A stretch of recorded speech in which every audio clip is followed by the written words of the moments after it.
A very warm welcome to our hospital. I'm Sherwood McCaskey. As always, I'm pleased that you have joined us. It is the act of willfully offering your time, your skills and resources for the betterment of others or a cause without expecting monetary compensation. Engaging in volunteerism brings about numerous benefits both for the individuals and for society as a whole. Our hospital here provides several opportunities for you to engage in volunteerism. Have you ever heard of the Volunteer Mealtime Assistance Program? Well, it was relaunched on the 24th of May 2023. During the ceremony, a thankful Minister Brown placed the program in perspective by emphasizing the need for intergenerational links. She begins with a biblical quotation that is very familiar to many of us. Then the king will say to those on his right, "Come, you who are blessed by my Father. Take your inheritance, the kingdom prepared for you since the creation of the world. For I was hungry, and you gave me something to eat. I was thirsty, and you gave me something to drink. I was a stranger, and you invited me in." Then the righteous will answer, "Lord, when did we see you hungry and feed you, or thirsty and give you something to drink? When did we see you a stranger and invite you in?" The king will reply, "Truly, I tell you, whatever you did for one of the least of these brothers and sisters of mine, you did for me."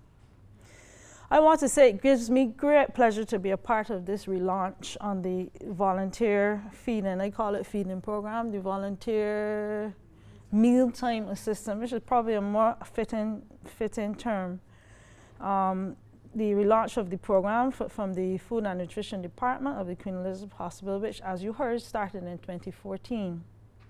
And the purpose, and the funny thing is, when I started reading about what you all have been studying and what you all did, I really underestimated greatly the role of the volunteers. You volunteers who sit before me underestimated greatly the role. But the purpose of it, in my estimation, and others of course, is to assist patients with eating and their drinking needs, thereby reducing the incidence of malnutrition. And we all know that this could be high in this hospital setting, and especially in our setting where the complement of nurses is often lacking, and we are working on that assiduously now. And the nurses really do not have the time. This doesn't mean to sound like I'm putting it across. They really do not have the time from their busy schedule to spend it feeding patients. So this is where you come in. And you come in more ways than one. So in effect, you help with malnutrition to prevent it and to correct it. So this you will deal with the weight loss, dehydration, poor wound healing as a result of this malnutrition, and malnutrition, not eating the right quantities, not eating the right types of food, but our dietitian will tell you more about that, or told you more about that. And then there are associated complications along these lines with poor nutrition. You have pressure ulcers, poor wound healing, long hospital stays, and you know what we spend on hospital care as it stands, increased death rates or mortality rates. The Volunteer Mealtime Assistance Program is an opportunity to increase your social connection and community engagement. It offers the prospects to connect with a diverse range of people who perhaps might share similar interests, passions, and values. It fosters a sense of belonging and community engagement, which can have a positive impact on mental health and the overall well-being of those involved. All of this is possible here with the Hospital Volunteer Mealtime Assistance Program. You have the privilege of interacting with patients who can teach you. I have learned so much from people, and most of who you are seeing will probably be elderly. They have stories from old, which all of us can learn from. I don't know if you remember the discussions. If you had the opportunity to do it like I did, around the dining room table, if only on Sundays, and you got to learn everything your mother did in 19 whatever and your father did then, and the lessons were well learned and came in helpful as life goes on. And we're losing some of our elderly, obviously because of aging, and this gives the opportunities for you to socialize, to benefit them as well as yourselves. A lot of people just need, apart from the feeding, need a little company just to speak to. You'll be amazed how much that is warranted. So the social interaction is also very important, apart from just the feeding. And there are various reasons for a patient not being able to eat. Sometimes it's something as basic as arthritis, and this is where you come in. You can open lids for patients. You can open packages for those who cannot have the dexterity to do so. You can help feed them. You can help, maybe along with the nurse, to reposition patients in terms of feeding. And I will tell you why this program is absolutely necessary. And our MC alluded to it. Checking on this, the cost of feeding patients in the hospital. We cover maybe a little over 300 people. The cost works out to something like, give or take, $400,000 a month to feed patients within the hospital. Not only that, before this program was initially launched in 2014, 2013 results or research showed that we were losing about 50% of our food to wastage, just short of 50%. The launch was in 2014, and by the next year, it was found that the wastage went to some 33%, which showed basically a 17% decrease in the wastage of food. And you know, monetarily, that means a lot to us, especially in our setting. Just to note that acceptable levels are somewhere between 10 and 30% of wastage, because you expect wastage. There are people that cannot eat well because they're ill. Some of them have issues with stomach upset and nausea, and medication could decrease appetite. And there are various reasons for this. But the results that were proved in 2013 and 2014 and 2015 showed that your role as volunteers is absolutely necessary to the hospital, like all the other volunteer programs that we may have and that we want to have in the Queen Elizabeth Hospital. Our hospital needs your help. As you volunteer here in this special program, you are helping to prevent many illnesses and poor nutrition. Minister Brown points out the many benefits of this program to you and to our hospital. One, as I said, you get to meet new people, and our patients get to meet new people, the social interaction. It also helps to build your self-esteem and your self-confidence. I wasn't always like this. This is meeting people and realizing that people are not monsters, and you can talk to them and you can interact with them, and it comes in handy in life. It builds your self-esteem, self-confidence. It gives you work experience, those of you who want to progress a little further, because this opens doors in the sense that you not only build skills and improve your CVs for other jobs, but it piques your interest perhaps in dietetics, perhaps in social services, maybe along the medical field, nurses, doctors, you never know. And these are doors that are open to you with this experience. And of course, and probably the major part of it is it contributes to our society. We are a community, whether in the hospital and outside of the hospital, and we need to operate as such. So all in all, you can really help to improve the nutritional status of our patients, obviously to a better end. And then I spoke a lot about the roles that you have. As I said, I was unprepared for what I read, but it was amazing. I had in my head a whole program for volunteerism to feed people. What's the big deal about lifting up a spoon and opening your mouth? And then I went on further to read what the kind of training that y'all were expected to learn. I heard that you finished only today, so it's all fresh in your minds. But when I read it, I thought to myself, it's really not as easy as walking in a ward and saying to a patient, if you're hungry. Minister Brown notes that the work of the volunteers is not easy. In fact, great weight and responsibility are placed on them as they assist the patients and ensure that they are properly fed. We all work with will work with the nurses to identify patients who would need to be fed and who would need to be, for want of a better word, watered, but you know what I mean.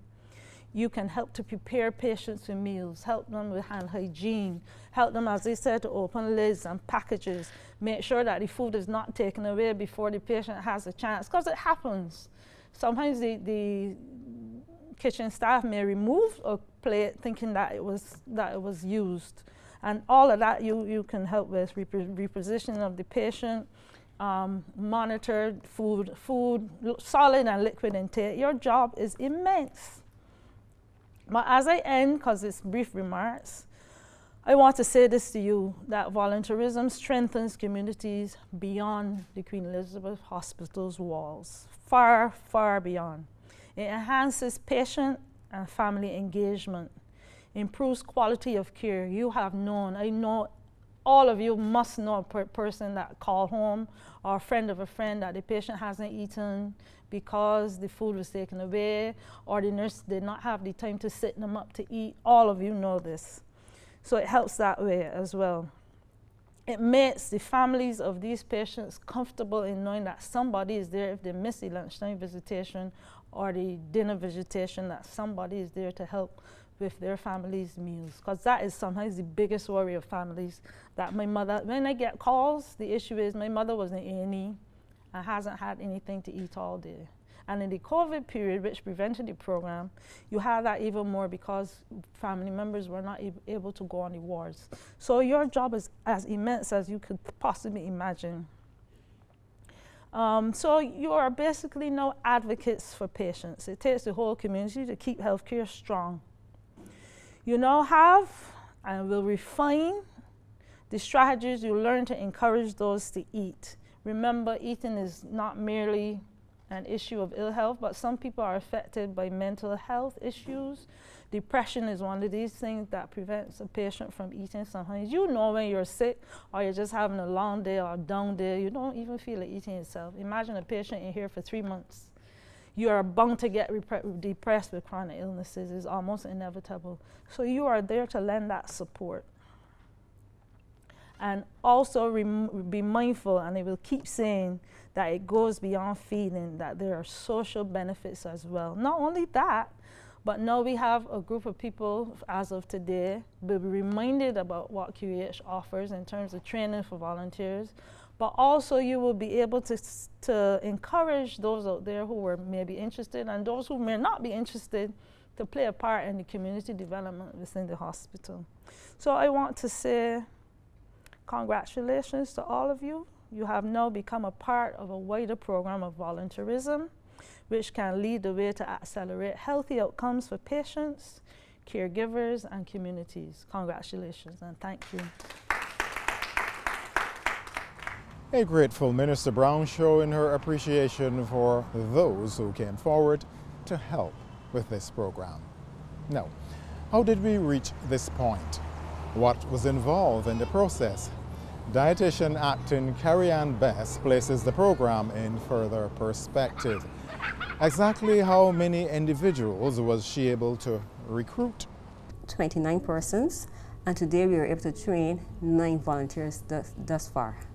And they went through a series of modules about nutrition, feeding the patient, dealing with difficult patients, many modules they went through.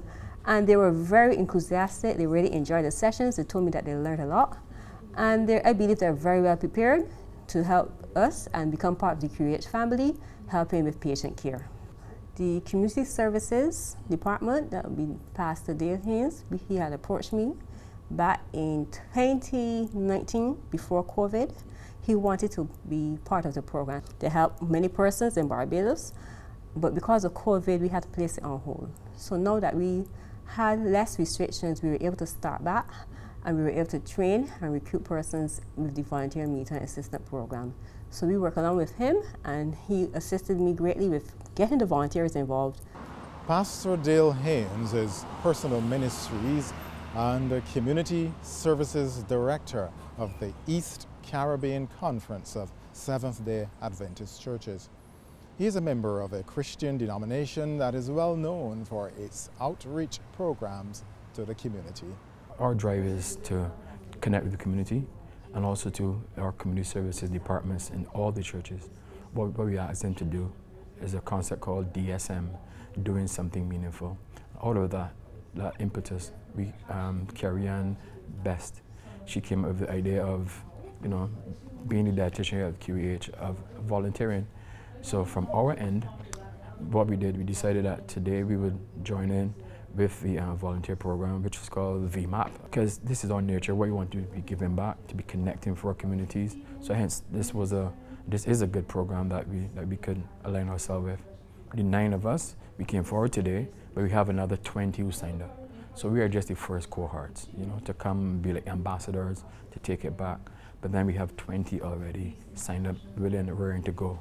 So it's exciting, because we want to, you know, we want to be there, you know, in our communities, and really to service and to help. Since I was 17 years old, I wanted to become a dietitian. Never had the opportunity, so eventually the opportunity came, and even though I never had the opportunity to become a dietitian, I was always interested in all things nutrition, so I enjoy teaching people how to cook healthy meals and how to eat healthy, how to make healthier choices. So even though I did not have the requisite qualification, I was still able to help others. So when the opportunity came, I decided to go ahead with the opportunity so that I could then have the qualification to practice. This course has been mind-blowing, because you would think, you know, you're coming just to, as it were, take a spoon, a fart, feed a couple people, leave. But in doing the courses and stuff like that and seeing the presentations, and you can see how thorough and how important it is to actually feed people, and in terms of the different nutritional needs, they're so dynamic. So, I mean, a lot. I did not realize that there were so many different needs that people have. So to understand, you know, basic nutrition in terms of feeding people to help from malnutrition, in terms of wound healing, it's quite interesting, and I really do look forward to being a part of this program. It was interesting. It was very interesting. Basically, it cemented some of what I would have learned in the nutrition and dietetics program, and there was especially one part of it that was really interesting for me was the speech therapist. When I first heard in class about the speech therapist dealing with people who have problems swallowing, it was kind of like, why would a speech therapist be involved in something like that? So I was very happy to be able to listen to the speech therapist explaining how it works with the swallowing and that kind of thing. So that was, to me, that was the part that really interested me. I thought I was coming here and be doing feeding, but it was so deep in terms of so many things you understand, you got to relate to, and it's a really comprehensive program, you know. So I stayed there, and it really helped me to get a deeper appreciation of the volunteer movement here at the QEH. I am very optimistic. The turnout was good. The people were very upbeat, and I believe that more persons will come once the word of mouth, once they get other persons involved. I believe that this will grow, and we will really appreciate any volunteers that are interested to just contact us, and we could come and work together to get this program up and coming and continuing throughout the years. We are interconnected, right? And we're not an island, as people would say. So one day you might need me, and the other day I might need you. So for me to come and to give back to persons in the hospital, some people are actually left here, like old people are left here abandoned by their families, you know, to be able to reach out and also show people that you care in terms of their family. You know, you might not be able to get here, and you know, to know that somebody's here to help your family get the nutrition that they need. So for me, it has its benefits deeper than just saying, you know, let me volunteer for give back hours. I think it's important to give back to society, and I think it not only benefits those that you are helping, but it benefits you as well. It helps you to understand that, you know, you can help others and you can feel satisfied by helping others without expecting anything in return. As Barbadians, we should give back to our community, we should give back to our island. It's part of our mandate, so to speak, and it's good when we can help somebody. It's not always about money or things like that. It's good to help persons, when they need help, just give them assistance, and it makes you feel good, and you are able to know that you're doing something positive for your community. I would like, those watching to take some time and volunteer. And it's not just the actual idea of just volunteering, but what I call it intergeneration connection, where we get to meet the elderly, and that we can connect, learn stories. So how we say it too is a societal development as well, learning from our elderly, learning from other experiences. So it's a program I encourage persons to just come by. We give something back to our wonderful nation. They sometimes even get a bond with the patients. They got to know the volunteers, and the patients felt that someone cared, that there were persons there to actually spend time with them. And the patients actually ate the meals better. They had the company, so sometimes persons just need someone there with them as they eat, to encourage them, and just to spend time with them. So the patients were very thankful for that opportunity to actually interact with persons, and the intake actually increased, their food intake actually increased.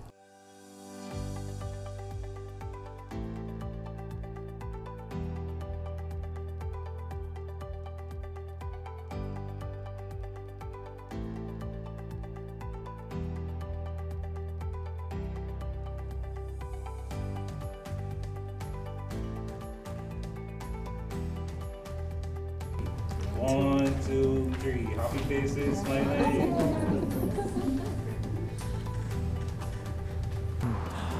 Our hospital volunteer mealtime assistant program offers you an opportunity for personal growth and development. You are encouraged to come out, sign up, and be part of the program. I'm Sherwood McCaskey. This has been Our Hospital. Until next week at the same time, it's goodbye for now.